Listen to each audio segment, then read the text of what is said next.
Hi, hello, welcome back. My name's Devaraj, and welcome back to my channel. Here I talk about bioenergetics, about emotional expression, rebirthing, and generally body-based therapy in general. And the question I'm asked a lot is about, how can I express my anger? How can I really release my emotions? People often contact me, message me, whatever, and say, I feel like I've got all this emotion inside. How do I start to release it? And, for many years when I started to work as a therapist about a decade ago, I worked solely with emotional expression, with screaming and shouting kind of therapeutic processes, which I'd been trained in. And then at some point I got more interested in bioenergetics, which I augmented this with, and then that kind of took over. And I also taught a bit of rebirthing. But the reason why on YouTube, for example, and, working with one-to-one sessions on Skype, I don't really teach emotional expression is because you need to be present in person to really hold the space. Bioenergetics, to a large degree, you can do on your own. Rebirthing, even to a degree, you can do on your own. Some rebirthers would disagree with that, but for me, I think it's fine.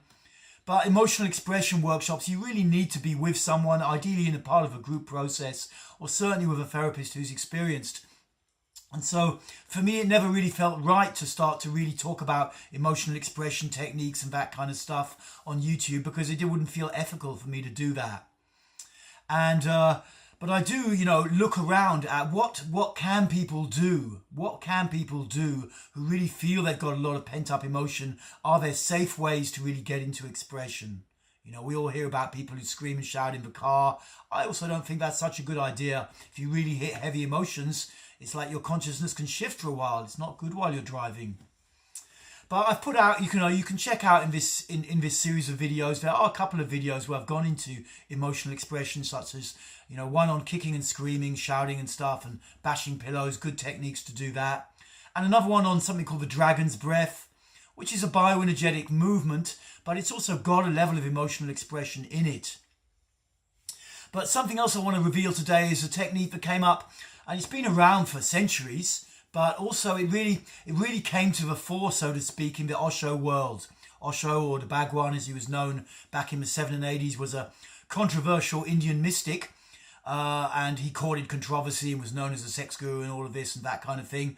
But what he did really in the West was introduce a lot of Western people to a lot of therapy as well, because his take on Western society was that Westerners could not really experience meditation. He was from India, and they had a big tradition of Hindu meditation techniques and Buddhist meditation techniques. But he figured the average Westerner, the way we were brought up, our minds were way too busy to really meditate. So he brought in all sorts of meditations that could be used to clear the mind. They became known as active meditations. And one of these techniques was called no-mind meditation. And the main component of this meditation was gibberish. So this is a rather long preamble just to give you a bit of history. But now we're going to talk about gibberish, because gibberish essentially is a great way actually to release feelings. And you can do it for a minute, you can do it for 10 minutes, you can do it for 45 minutes, which is actually the length of time that it's done in the Osho no-mind meditation.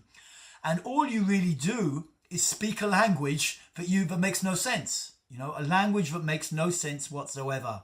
So as they used to say in workshops, if you don't speak Chinese, speak Chinese. If you don't speak Japanese, speak Japanese. If you don't speak English, speak English.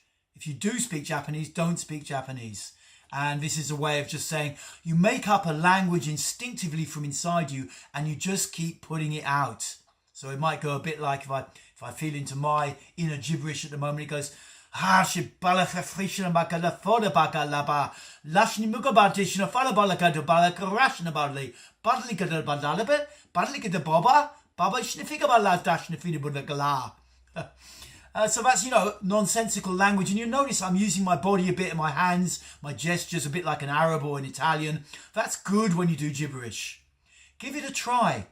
You can find, you can do it with eyes closed in a room. You can do it with eyes open. You can do it in a group, gibbering with each other. Make sure you're not getting threatening or anything like that. But, you can do it in a group, and it's actually a great process. And afterwards, feel your body. And often people report quite a big release, even from doing it for 1 minute or 5 minutes. Give yourself space, breathe, and really get into it. Give it a try.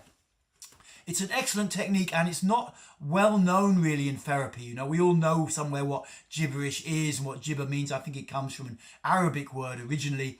But, you know, despite this, it's not really recognized for the potential that it has. And if you feel you're someone who easily gets stuck in a track, you know, during your working day, or you're holding a lot of repressed emotions and, you know, you want an easy way to get some release and let something flow and move, then really give gibberish a try.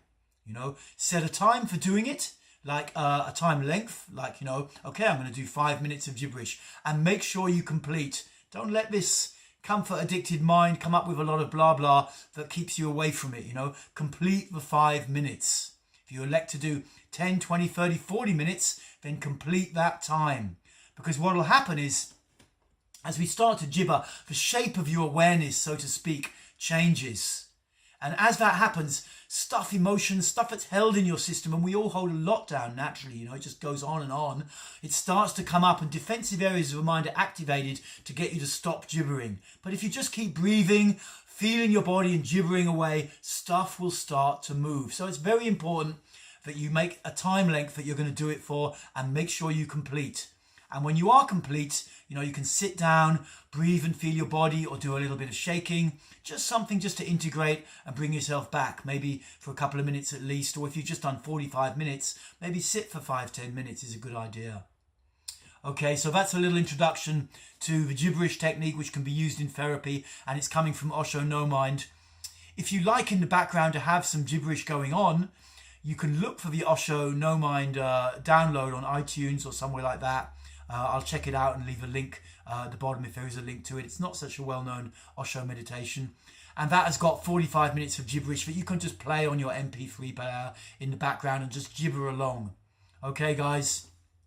So give it a try. Give gibbering a try. I find it an excellent technique, and it's really, really great icebreaker. It's a really great way to shift a bit of tension. Something's in your body.